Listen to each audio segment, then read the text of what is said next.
Good morning. Welcome to Think Big. We're back for the final panel of this 6-series session, and I'm excited to be here. I'm from Reuters News. I'm new to impact assessment generally, and I found the presentations over the last few weeks very interesting. It's important work that folks are doing here, and I've heard a lot of people talk about how times are hard under COVID and how you all are ready for some change. I've heard about the difficulties that COVID's made in the process, especially with getting feedback from the wider community. I've heard about the aspirations to increase economic thoughts into the process, and I'm very interested in digging into all of this and learning some practical ways to help you change the way you work. So let's begin by meeting our panelists. Can we get all the panelists on board here, please? Panelists, turn on your webcams, please. There we go. There we go. Let's see, you can't see Alan Bond, but he is here and will be joining us. We have Andrea Nita. Andrea, you want to wave? There we go. Stacy Finneran. Hi, Stacy. Grant Wilson. Ted Bowling. And John Sinclair. Hi, guys. So I thought I would begin with a question that may be almost too simple, but Stacy, if we're going to change, we kind of have to know what abilities we have. And one thing I want to know is kind of how much room impact assessors have to make changes in how they work based on how the rules work. Can you just go in and write in a report in any way you want? If you want to include thoughts about nature-based solutions, do you just do it and it's up to you? And how much is that a question of whether you're in the United States or someplace else around the world? Well, that's a very good question, and you're correct. It does depend to a certain extent on where you're located. Environmental impact assessment, although we know it's 50 years old, more than 50 years old, and it began in the United States and then spread around the world, and it's been adapted to various countries and institutions, situations, what they're trying to accomplish using environmental impact assessment. And so essentially, most environmental impact assessment is embedded within a legal, within law and a legal process, and that certainly determines, I guess you'd say, how much leeway we have to address these issues to one extent or another. However, I would say, and I can speak particularly to the United States, so our major, at least our federal environmental impact assessment law, NEPA, the National Environmental Policy Act, it targets federal agencies. And each of those federal agencies have a certain mandate in which they must work. And so I would say they are constrained to a certain degree by what they can do, both by what NEPA requires as a law, what the CEQ regulations stipulate, how they should proceed. But then also there's a certain amount of deference that's given to our federal agencies as experts within their field, whether it's U.S. Fish and Wildlife Service, Bureau of Land Management, etc. So I would say there is leeway in there for them to make an impactful difference in these various issues, but there are constraints, and for that we need to look to our legislators to give us more ability to address these concerns. Well, I think we'll talk a little bit about how to change the system, and I'm hoping to talk a lot today about how to change within the system. John, you put together a long list of things for the next generation of impact assessment. Can you pick one or two that you think are kind of the most important and tell us about them? Yeah, sure. So I guess just picking up on the last question, I think in many jurisdictions, as Stacy alluded to at the end of her comments, there's a lot of discretion built into the laws. Yeah, it's pretty clear what sorts of projects might assessment might apply to and the basic requirements, but there is a lot of discretion. So let me just pick on one of the essential elements, which is meaningful public participation. That would be one where most laws do have requirements for public participation, but really all that's established in the law itself is how to undertake public hearings. And very, very few cases go to public hearing in most jurisdictions. So the rest of what happens in relation to public participation is discretionary.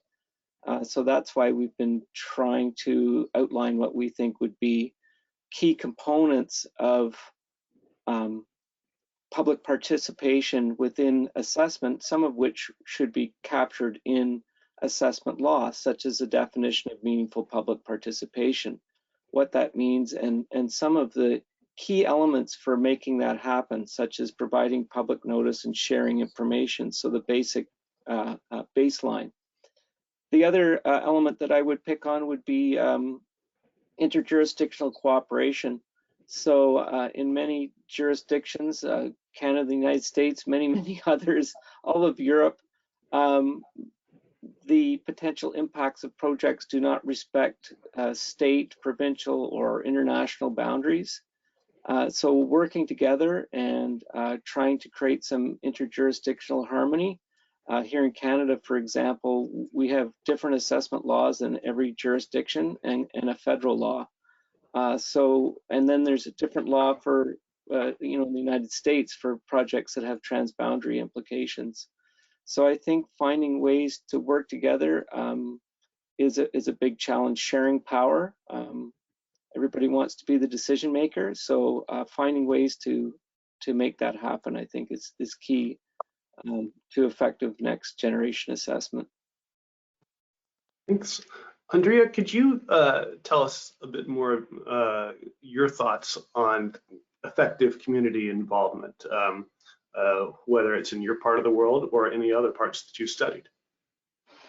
Yeah, I would like to discuss about the lack of proper public participation as a main consequence during the COVID pandemic.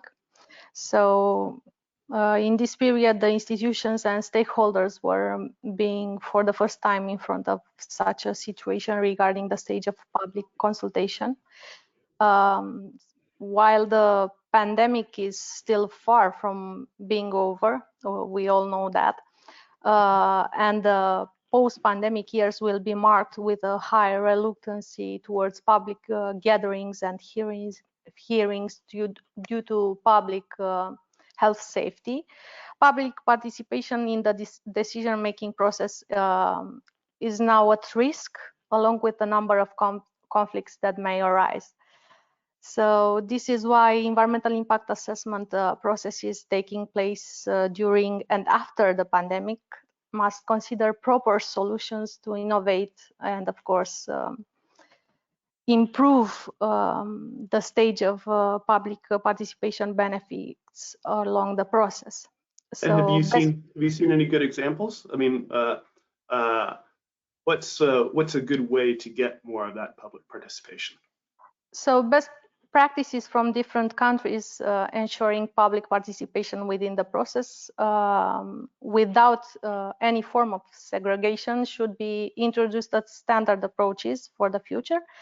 I know that there are now considering the participatory practices in planning, the new ways to integrate public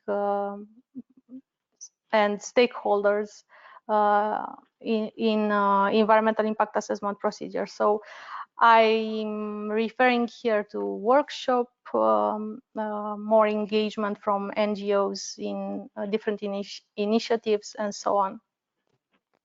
So this is also happening here in Romania. But during the COVID pandemic, it is a little hard to meet, and sometimes in environmental impact assessment does not consider the online public consultation, and this is really a pity, and I think the legal part should revise this aspect. Yeah, if I could just chip in for a second, Peter, I think as Andrea said, that the challenge is that a lot of the public participation has gone online, and there's two issues there. One, it's gone online, and that's not the best way for participation to happen. And two, as Andrea pointed out, some jurisdictions don't recognize that the same as meeting in person. But I think the real challenge is our institutions get entrenched. So if we get used to doing participation this way, making the change back can be very challenging, particularly since what we had wasn't, in many people's minds, adequate to start with in terms of participation in impact assessment. Hey, Ted, you've kind of legally wrangled around the rules a lot in your career. Can you just chime in, at least for the US, if you know about the rest of the world, say something there? How much room do impact assessors have to say, here's what comment should look like? And do you have some good suggestions about how to get a lot of it? Well, okay, so I do have a bit of scar tissue in this area. The 2020 NEPA regulations were updated in many different ways, one of which was to both put a more affirmative duty on agencies to cross the digital divide, to reach the affected public, particularly recognizing underserved communities, tribes. The current administration is involved in a complete rethink of those regulations, phase 2 of that amendments promised in next year, and certainly will be focused on the challenges of particularly reaching environmental justice communities, those underserved communities that lack the broadband connection to participate. I'm rather familiar with Canada's environmental impact assessment regime as well, because I've done some workshops up in the Northwest Territories and seen the limits of public participation in that very challenging environment as well, and through the Arctic Council, where we did an environmental impact assessment report.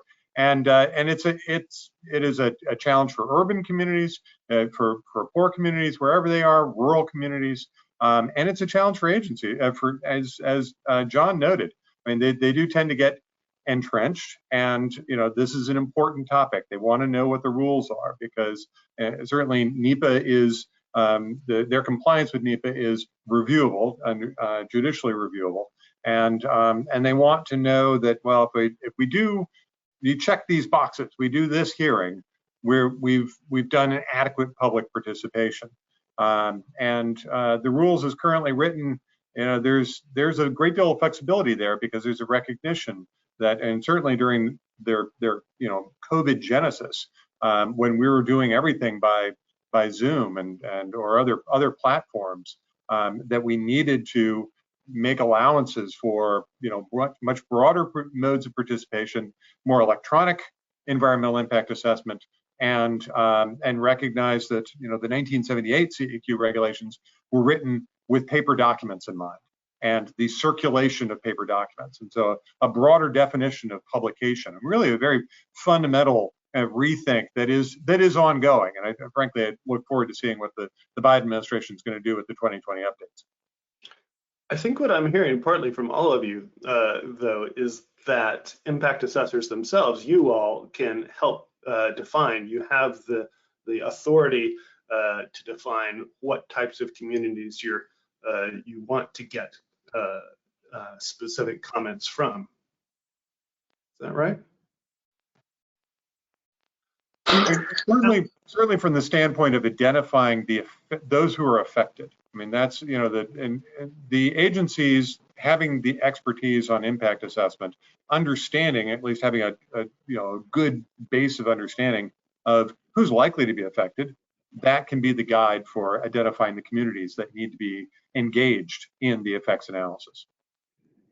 Oh, sorry, go ahead.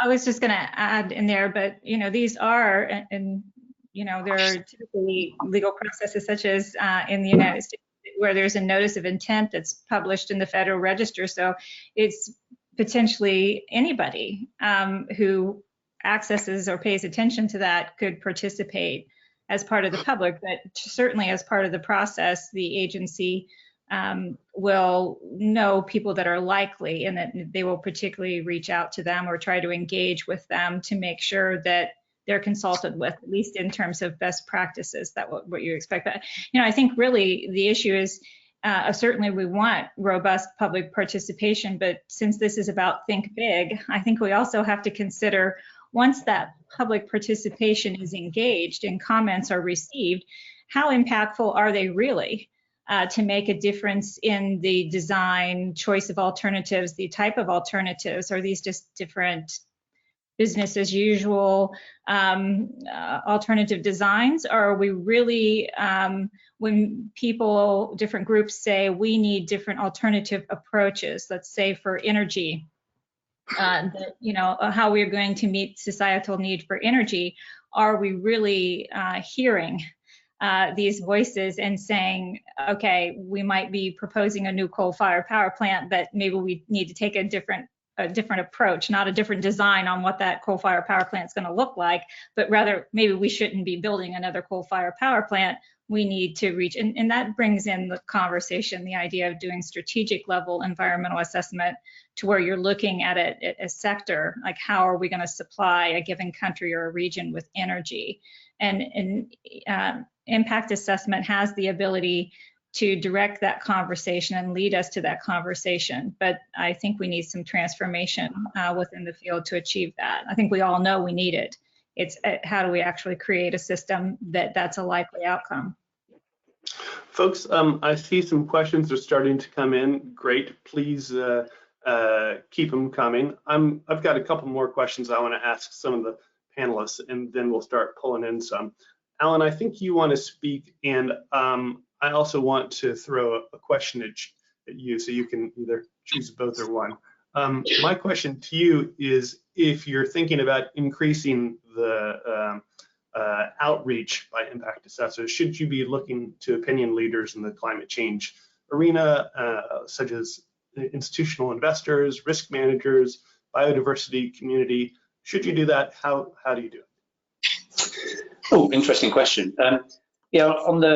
Just to finish off on the previous point, a comment I had there, I think we need to recognize that we know more about the jurisdictions within which we operate. But if I go back 30 years, when I first learned about EIA, I learned about it with people who went on to be consultants. And we all did a course on EIA because we cared about the environment. And when I speak to those people now, when they engage in EIA work, it's with a goal to try and get the best outcome possible. And largely what happens is that a developer asks them for their services, not really understanding what EIA is all about. And they get engaged really early, and they help with design, and they try and push the envelope as far as they can to get the best possible outcomes. So, a lot of what we talk about in terms of legal requirements is minimum requirements. And in my experience, impact assessors push as far as they can, as long as they're within the minimum requirements, to get far more out of them than you would normally expect. Now, in terms of pushing the envelope, I've been a bit dismayed over the years about, I think, one criticism of EIA, and I think EIA and SEA are wonderful tools, and they've done an enormous amount of good. But if you kind of take a step back and think about what the implications are, there's lots of trade-offs. So you still get an incremental loss in terms of biodiversity and pollution, effects on soil, all the different environmental components that you'd investigate. And that's kind of dismaying. So in terms of outreach, I think you mentioned finance, that there's a growing approach of going for green or sustainable taxonomies. And the EU, for example, has come up with a sustainable taxonomy. And that allows you to label yourself as a financial institution that would fund these kinds of projects that we might be worried about.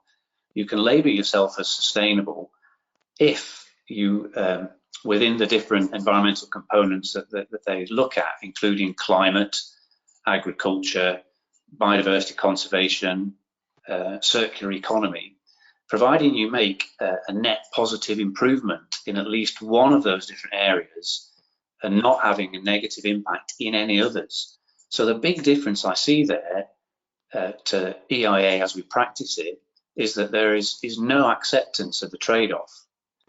You can only improve the environmental outcomes, otherwise you can't call yourself sustainable.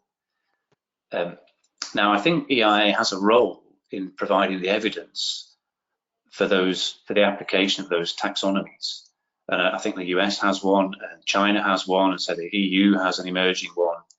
And I think this is going to be, it's potentially going to change the mindset about how impact assessment works, which I think is quite exciting.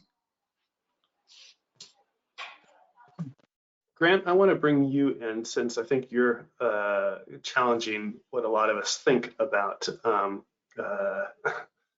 Taxonomy is the right word, but the idea that nature can have rights. I don't know if everyone heard your presentation, so could you just tell us a couple of things and then answer my question? First of all, would you tell me why a river would have a right?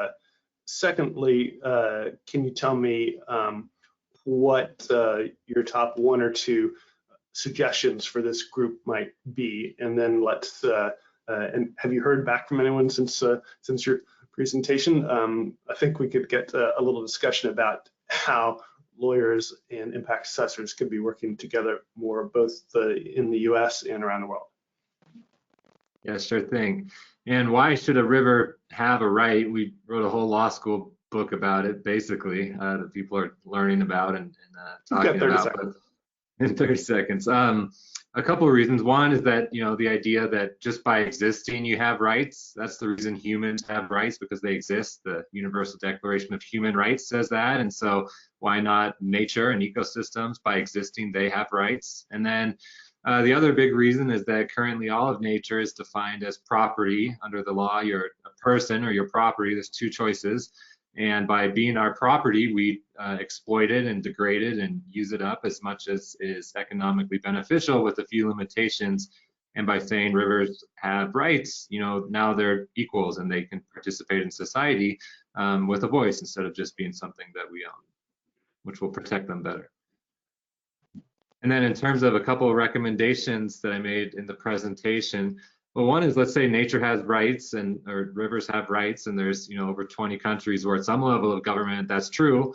What if rivers participated in the impact assessment process through a legal guardian? Like a child had a legal guardian. They could actually say, this is what the river thinks, this is the river's opinion, and so forth, and engage in the process. And then I think another thing that you could look at is, you know, all sorts of things, but when you're looking at foreseeable project impacts, when you're doing an impact assessment, you know, maybe you should look ahead, you know, 7 generations, as some peoples have been arguing for a long time, or do within their culture. So that's just a couple ideas. Folks, if you've got some thoughts on that, would you just raise your hand or start speaking? I'd very much like your Ted. What do you think?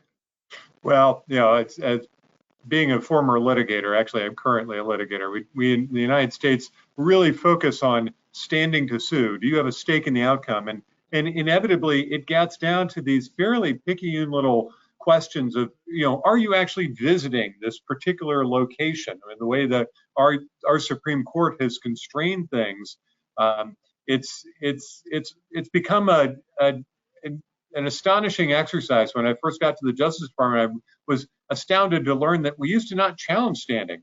We used to just assume that there was standing to sue, sort of thing. And actually, I'd find it refreshing to get away from all that. But, you know, be that as it may, there is this judicial doctrine that we have to have parties that are, you know, have a stake in the outcome. We can't have theoretical disputes. We have to have concrete and particularized interests, and so there's, you know, that's ultimately what, you know, comes about through the NEPA process, is articulation of interests of, the public, they can be very general, but, the more specific, the more focused on the problems at hand and how it would affect them, the better for purposes of protecting the rights that they're interested in protecting, including in general interests in protecting nature. If I could just chip in, I think that these ideas that Grant's presenting have hit prime time. Our Corporate Knights magazine here that's put out by the Globe and Mail newspaper just had an article about rights, particularly rights for rivers, using an example of a river here in Canada.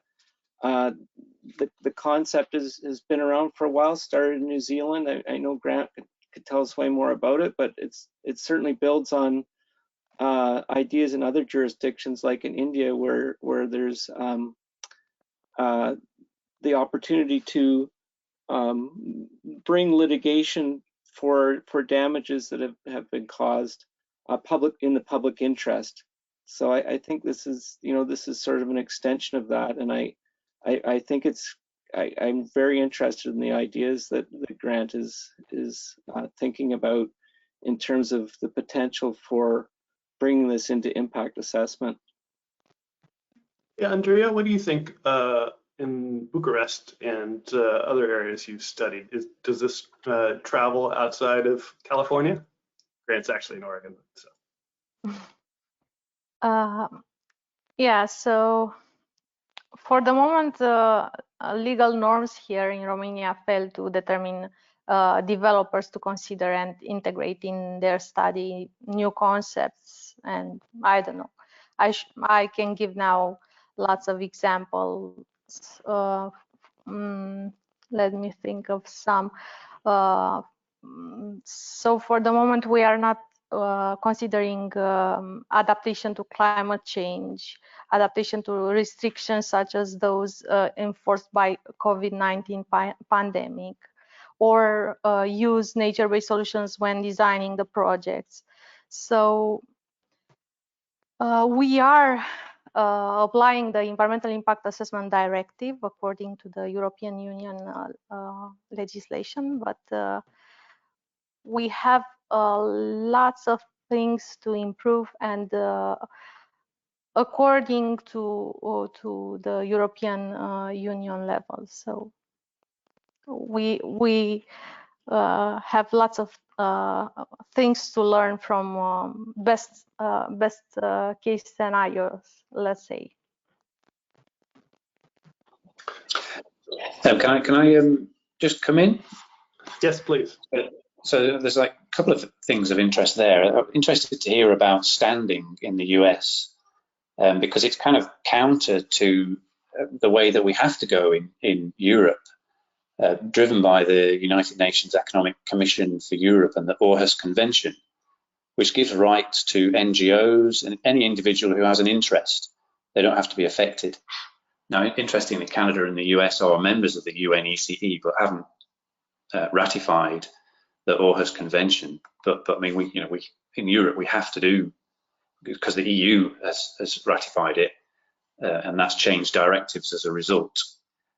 We have to give everybody access to environmental justice. On nature-based solutions, it's creeping in. I'm working with John on a project in Canada, and I've just been through ethical training in Canada, which was very rigorous, but it was all about people. And it was, if I get ethical approval or seek ethical approval for research here in the UK, in my own institution, it's not restricted to humans. So if I'm going to be digging up plants even, it's not just about mammals, then I have to take the ethical considerations. I have to get approval from an ethics panel. And you've got to make a case that you're not doing something for no reason, and there's no significant harm caused to any organism, whether it's algae or anything.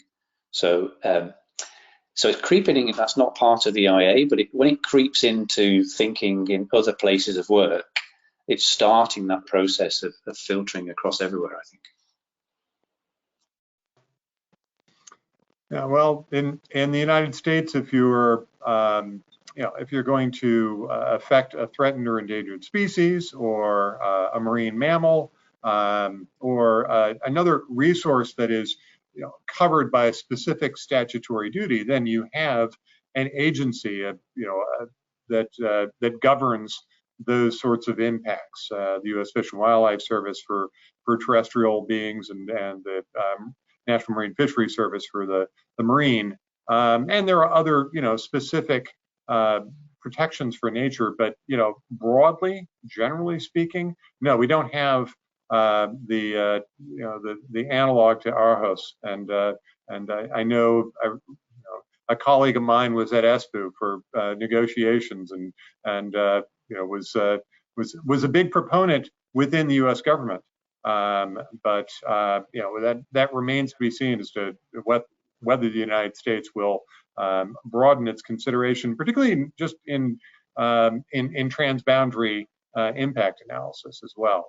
We have some sort of a toehold in that area in the USMCA, and given that the leaders of the United States, Canada, and Mexico are all meeting today on the implementation of that, I note there is a section of USMCA that commits us all to maintain environmental impact assessment.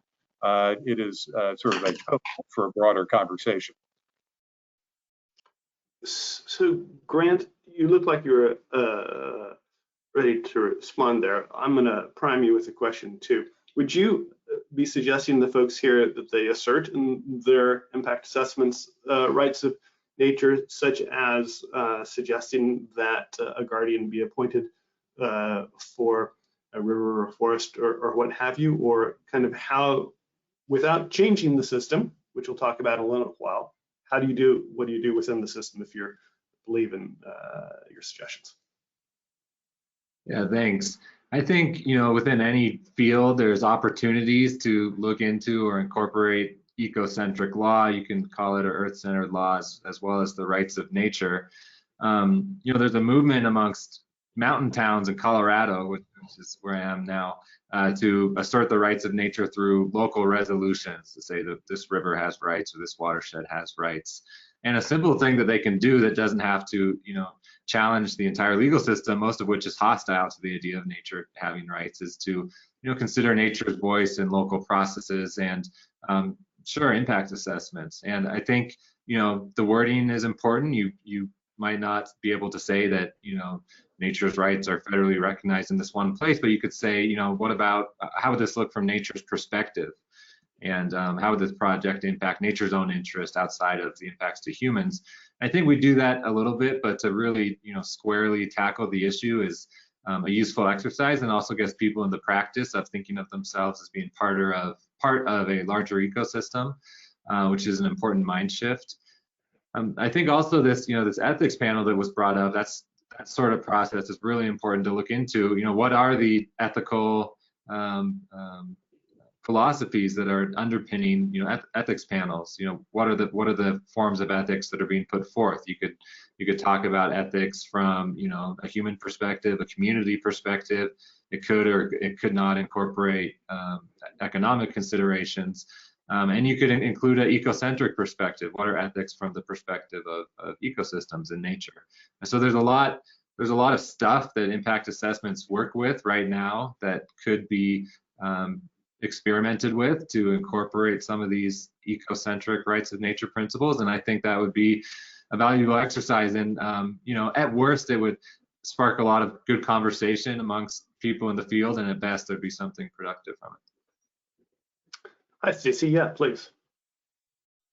Well, I'd add to that and say that I think it's important for us to recognize that, we're essentially on a three-front war here, in that we need to think about climate change mitigation, and we need to think about climate change adaptation, because we already have it at play and we have to adapt. But we also have the biodiversity crisis. And we have to understand that our fellow species are not optional. I mean, we are tied at the hip to them. We survive or we go down together. We're adapted to the same sort of conditions on Earth, the same climate system, and we're all needing to adapt together, and our survival depends upon one another. So we have to understand our fellow species, the ecosystems in which they live, and what they need to survive. And I think that we have taken a step towards that with nature-based solutions. I think that at the heart, and part of what I talked about in my talk about the vulnerability and impact assessment, in some ways in which that's practiced, there's this core idea of recognizing that we want human well-being, and that human well-being is based upon the ecosystem services that ecosystems provide. And I think to have this shift in our thinking and to recognize how we are so vitally linked to having healthy and thriving systems is incredibly important. And I see that the uptake of nature-based solutions around the world is really this hopeful step in the right direction of transforming how we think about nature. And we need to start, I think, as we start moving towards nature-based solutions to adapt to climate change, and I mean project by project in coastal communities, et cetera, they're going to need to do impact assessment to deliver successful projects to do that. And so I think that's a point of entry for how we change our thoughts about nature and its importance. It's a step towards what Grant is talking about. It doesn't necessarily, because it is still very human-centric. I mean, it's very anthropocentric to say, oh, these ecosystems are providing ecosystem services for our well-being. Ultimately, to be successful to do that, ask any ecologist, you're going to have to understand those ecosystems and those species in and of themselves. Just like for a given human, I mean, human beings, we have certain needs of our environment in order to live or to thrive or to have freedom.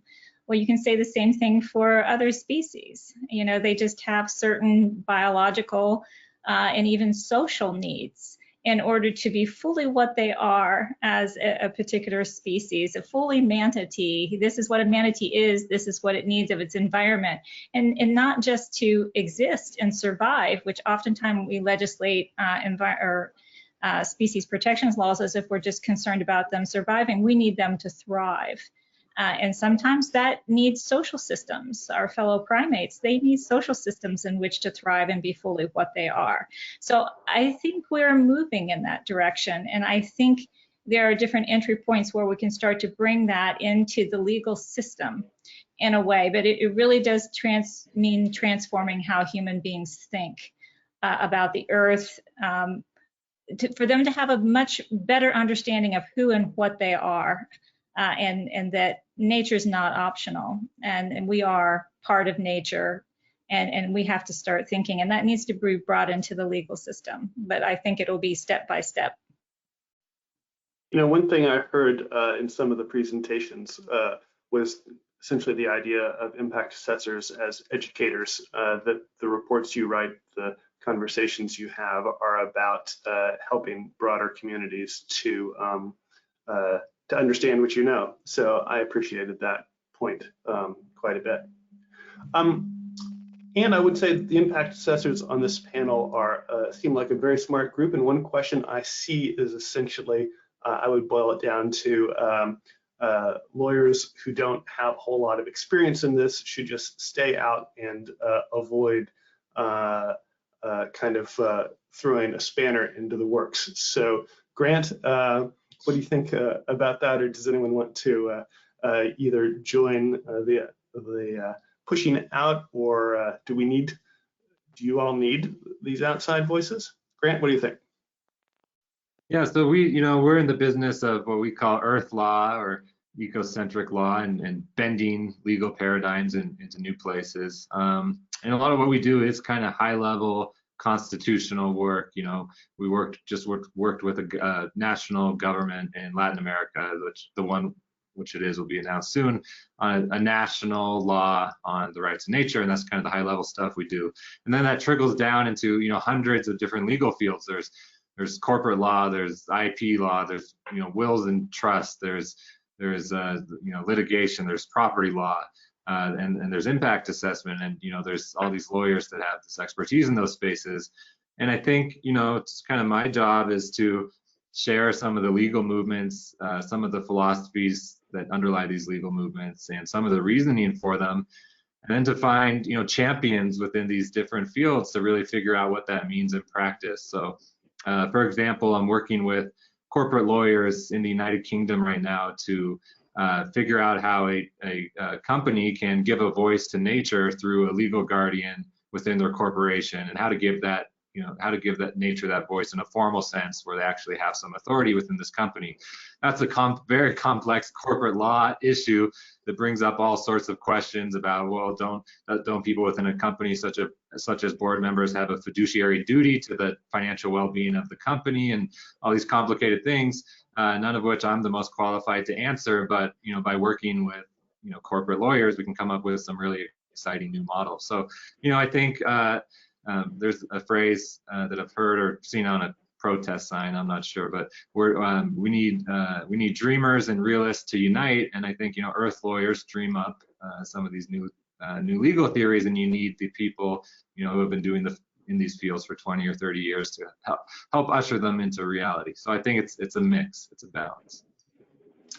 Yeah, and assessment law, it is a legal process, right? Any assessment law worth its value is codified. So we are talking about a legal process to begin with, a process that's required by law, and people, many people feel that in order to protect their rights, they need to engage lawyers in the process, including the corporations that are proposing the projects. So yeah, I think you'd have a lot of participants that would agree with the idea of getting lawyers out of the process, including the corporate lawyers. So we can have the discussions that Grant is talking about through all sorts of other channels.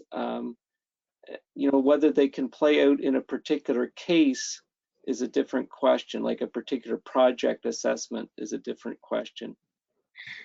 I think, again, if I could come in on that, I've had experience of working on government projects where they've taken on lawyers, and it's no criticism of the lawyer, but the lawyers in those cases are given a brief to avoid a risk that comes from the legal context.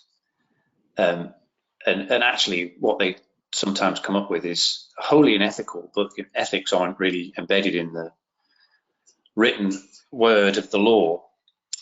But yeah, I've come across some absolutely awful suggestions from lawyers about keeping things secret.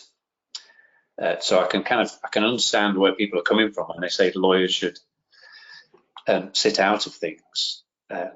But I'll go back to it. It's the person who's directing the lawyer. They're given a task to do something, and perhaps we should sometimes question the ethics of what they're being asked to do. And I guess we can turn that on its head and say, should lawyers sometimes take particular tasks on? But I'm not sure they always understand the wider implications of what they're trying to navigate through a piece of law. Thanks for that. Thanks. Ted, did you have something to say too? Yeah, and I can say that I've seen a lot of bad lawyering, of very defensive lawyering. And then I've seen, I was a 30-year federal career, I saw a lot of lawyers really with their hearts and minds in the right place and working from the broad policy purpose of the National Environmental Policy Act, using it as authorization for agencies to get outside of their narrow legal mandate, consider the environmental impacts, and figure out what are the bounds of agency authority. And that's where the really interesting, creative legal work lies. And so, the lawyers can approach things as just a matter of a defensive crouch and how do we get through this, or a broader view of environmental collaboration and conflict resolution, and a means of achieving the best possible result, not just for the present solution, but for broader agency programs, societal benefits, and frankly, intergenerational benefits. And that's really where is my first section chief at the Justice Department said, that's where the psychic rewards come. I'm going to ask a question for Charlotte Bingham, who is getting down to brass tacks. She says, please ask the panelists about ethics and pressures by those who pay for the assessments or by bureaucrats who want to keep assessors in line, especially in smaller countries? So it's not exactly a question. I might rephrase it as, are you all seeing pressure to kind of give right results a certain way? And any thoughts on how to get around it? Yeah, Andrea. So in my country, for example, the beneficiary has to pay for his environmental impact assessment statement to be elaborated. So yes, the process is manipulated considering this. And I think this has to be changed in order to have greater transparency in the process. Anyone else want to jump in? Transparent. I heard the key word I heard there was transparency.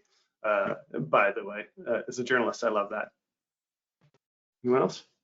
Yeah, the one statute that's cross-referenced by the National Environmental Policy Act is the Freedom of Information Act, and transparency is really at the heart of the exercise. Transparency is who prepared the analysis, what are their qualifications, and agency ownership. Even in those cases where the analysis is actually prepared by a private proponent, it's supposed to be a government document, and there ultimately it's for me a question of agency capacity. Do they have the authority, resources, wherewithal to actually demand that it meet the legal standards? That's a wider concern. Do you actually have the expertise? I'm going to throw in another one from Rob Verheem. We can only influence people if they let us. What are the key concerns that currently make people resist using IAIA effectively, and how to start addressing these? Anybody want to jump in? Alan, are you there? Since oh, yeah, I'm here. Yeah, it's kind of money and time. I think it's a neoliberal world, so there's always pressure to do things quickly. There are decision points. You have to meet the decision points. Otherwise, as a developer, you start to lose money. So there's pressures pushing you in a particular direction. And sometimes some of the assessments take a long time, particularly with biodiversity, where you can only recognize certain species at certain times of year. So that's where the drivers are coming from. But as I said earlier, the consultants I know push back against that kind of thing. And where there's certification and accreditation, that can help as well. You'll get yourself a bad reputation or not be certified. So potentially we could discuss whether there's a role for that kind of thing, or well, Rob asking the question as well, in the Netherlands, whether there's some external agency that might be able to take some oversight or do part of the scoping and come back and check later.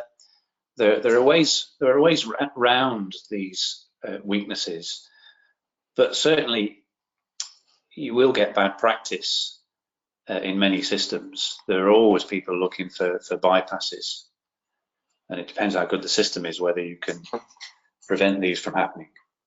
It's sort of how you try to balance the effectiveness, efficiency, and fairness questions in assessment.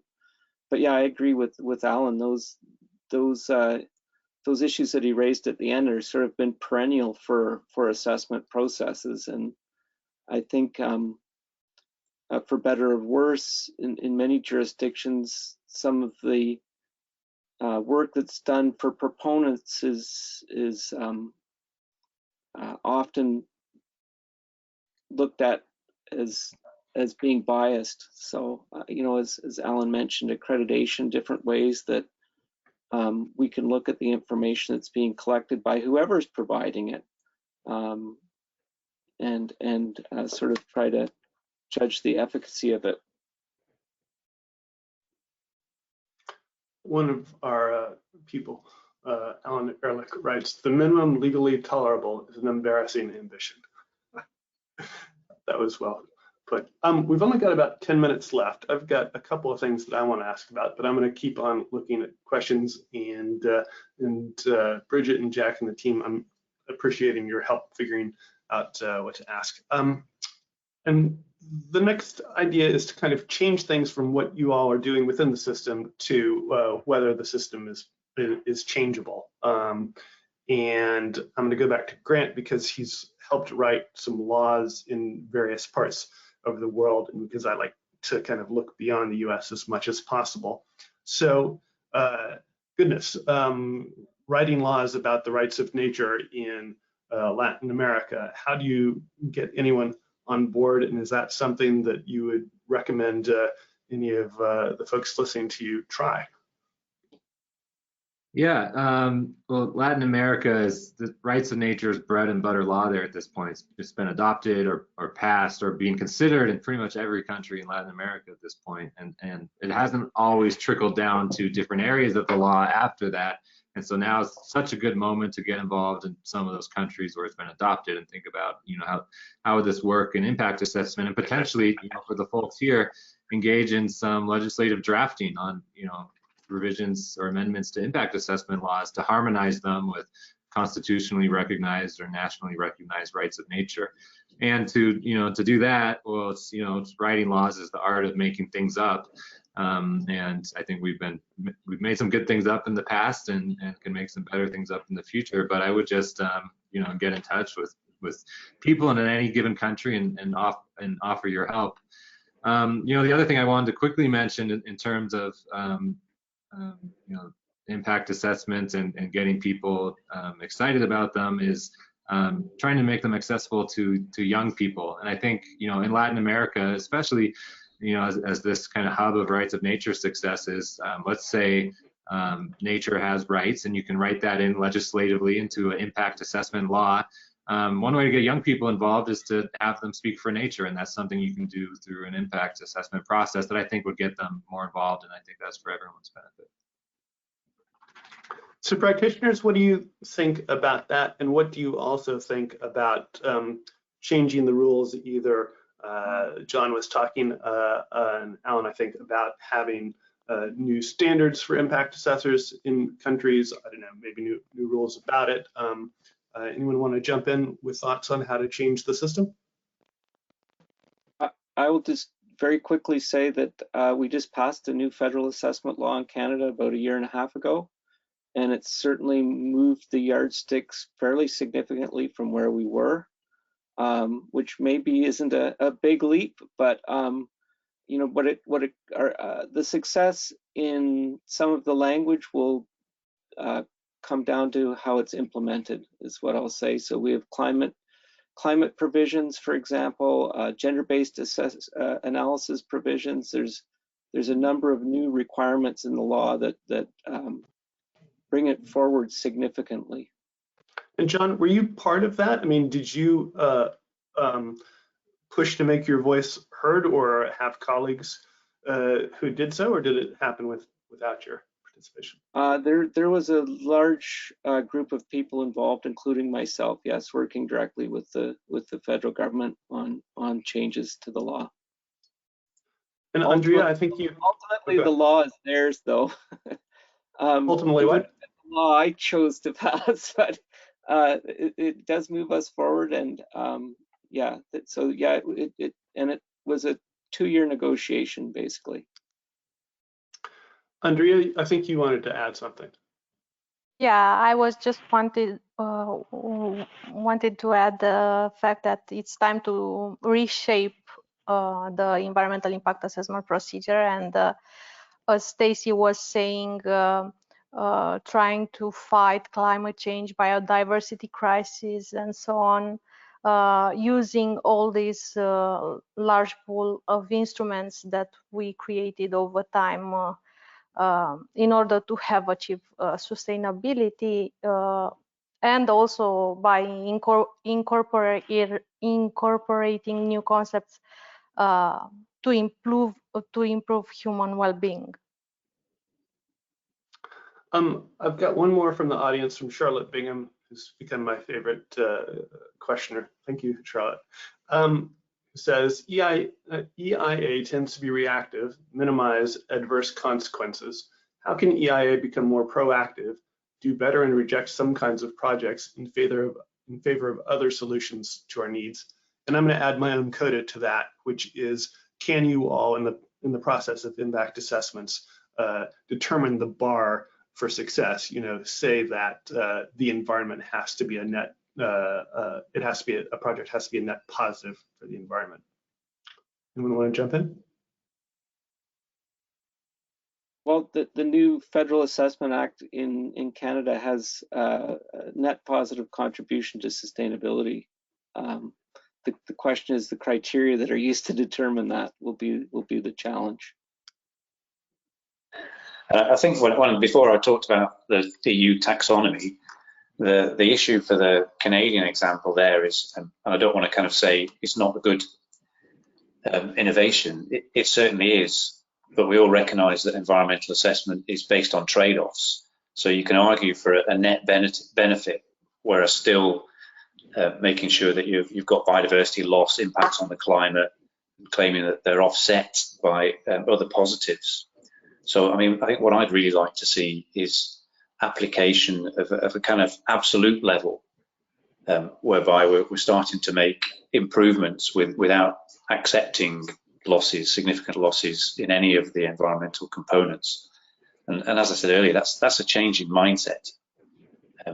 But we're kind of seeing it through COP26, and if we don't do that kind of thing, then the implications in the future are clear. Things just get worse and worse. Stacey, I think you raised your hand a couple times. I also think that it has to do with it's issue by issue as we're pursuing solutions. I think Michael Gerard's presentation, if you haven't seen it yet, I encourage you to watch it. He provided a beautiful example in there as we're building out. So this example was for the United States, and I apologize, so many of these examples have been about the United States. But in the United States, as we're pursuing massive build out of renewable energy, he used the case study of the Bureau of Land Management's solar energy programmatic plan. And under that programmatic plan, the goal was to think about how can we more efficiently manage, so selecting different areas where renewable energy facilities can be built. But the programmatic part of it was to identify places. One of the goals was to avoid harm to endangered species, like pre-select zones where you could get quicker approval and build out solar energy facilities where you're less likely to be impacting protected species.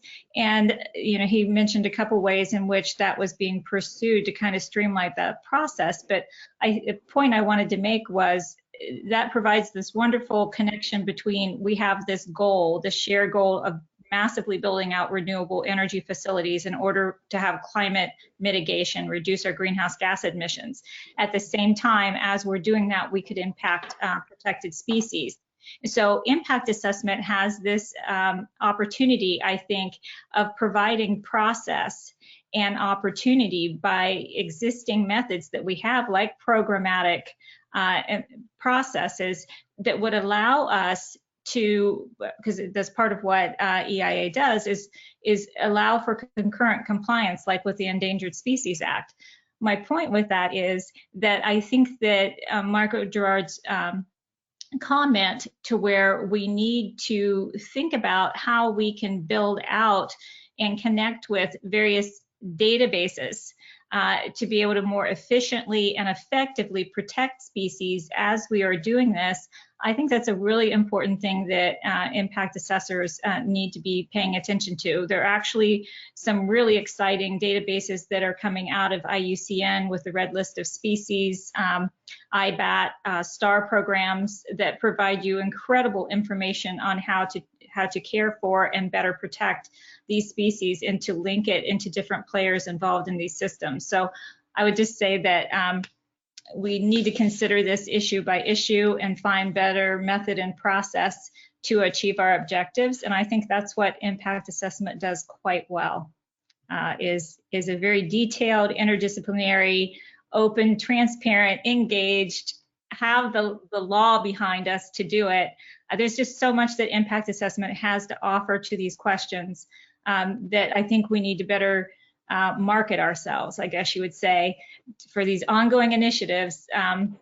that we see out of Paris Climate Agreement and the biodiversity targets, we need to have people better understand what we can contribute, how we can help them achieve their objectives, and we in turn have to learn how to be updated, to be transformed, so that we're better meeting those needs with what we have to offer. Okay, folks, we're over time, but I'm going to push it a little bit. I'm just going to ask everyone to just give me one reflection you have on all this, which could be just a reflection of your choice, something that resonated you in terms of how to make the profession better, or some closing words. I've got a couple, but Stacy, let's start with you. Give me a quick view of what you've taken from this.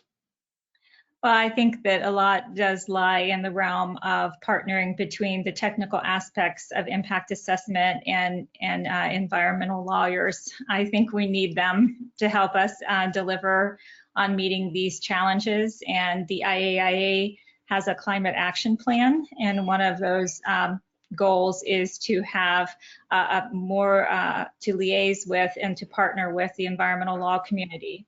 So I hope to see that move forward. If anybody's interested in helping us achieve that, please reach out to me and I can help you get connected with that effort. John, what do you think? Well, of course, I have to sort of go with the implementation of the 14 elements of next generation impact assessment, as Bob Gibson and I presented. But I think, you know, from my perspective over the years, and from the one thing I take away from this discussion, it is borrowing from something Grant has mentioned already. The first thing is getting youth involved and trying to find ways to get youth more involved in assessment. It is happening in some jurisdictions more than others. But I think getting people involved actually requires making a very complex process less complex, and that starts with plain language legislation. We've argued for years to try to get plain language legislation. We tried to do that again in this last round. That hasn't happened. These laws are very complex, and I think the more we can get rid of some of that complexity and make it clear to people what are the requirements, the more that we'll get interested in being involved. Ted, what do you think? Well, I was very happy that Stacy mentioned Michael Gerard and the Western Solar Plan, which I was very involved in, and been thinking about how we need a version of that plan for the development of offshore wind to address the challenges of climate change, but then also to address the biodiversity, the marine biodiversity challenges associated with a transformational build out of offshore wind resources. And that's just one example. And we're going to go through transformations in our energy systems and our transportation systems around the world. And we really need environmental impact assessment to speak to decision makers. I like John's point about plain language. I mean, the logic of environmental impact assessment needs to be the basis on which we speak, not picayune legal considerations.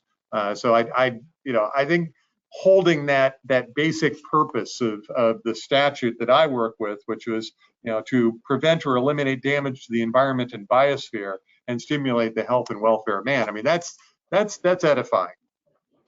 Mm-hmm. Andrea, what do you want to tell us?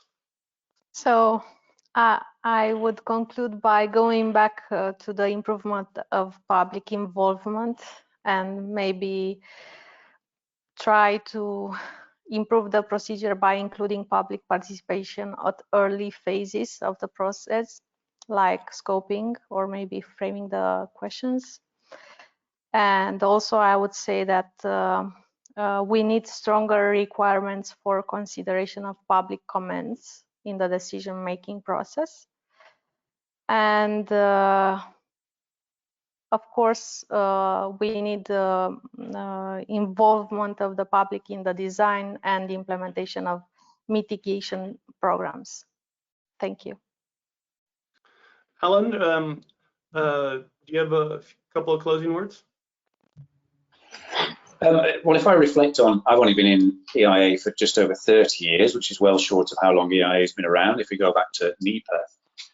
But on a positive side, if I look at how much it's improved as a decision support tool, how much better it is in terms of providing good and useful information to decision makers, it's come on in leaps and bounds, and I think we shouldn't lose sight of that. Moving forward, I think, as I said in the presentation that I gave, ultimately, EIA fits into a political context, and I think we have to get much better at shouting about EIA and SDA and how useful they can be, because there's always going to be people who push against it, the perceived costs and time that's spent on something which they will argue is unnecessary, and we know better. And perhaps rather than focusing all the time on providing the scientific evidence, we should just get much better at the lobbying part of politics and shouting about ourselves. Grant, want to finish us up? Yeah, sure. So I think, impact assessors understand better than anyone sort of this paradigm of incremental declines. We're going to have development. We're going to do these projects. There's going to be environmental declines, but let's limit them. Let's limit the environmental declines, but they still happen. And over decades, those limited environmental declines add up to a climate and biodiversity catastrophe. But then I think on the other hand, impact assessors are going to be essential to kind of this new model of incremental restoration. It's with each project we do, let's slowly consider how this can restore nature to health, and kind of shifting that paradigm from incremental environmental declines to incremental restoration is so important, and will really add up over the coming decades to something amazing. And this what I see as living in harmony with nature, and impact assessors, they're on the ground, they're going to be key to that. So I encourage everyone to keep doing that work. It seems like things are moving in that direction, and there's lots of opportunities. Got it. Great. Well, thank you all for joining us. I wanted to say that on behalf of IAIA, to also extend some thanks to the Pandemic Impact Assessment Practice Task Force for bringing into focus, sharper focus, the intersection of COVID-19 recovery, climate change, and impact assessment. Special shout out to Wes Fisher, co-chair of the IAIA climate change section, who generated a lot of ideas for this, and actually was sending me some questions by email, which I appreciated. Also, wanted to remind you about the chat at thinkbig.iaia.org. There were a lot of questions in here that weren't answered, and I think that if you throw them in there, hopefully you'll get some answers. So, and lastly, my thanks to you all. It's been really interesting to understand this process a little bit better. Take care.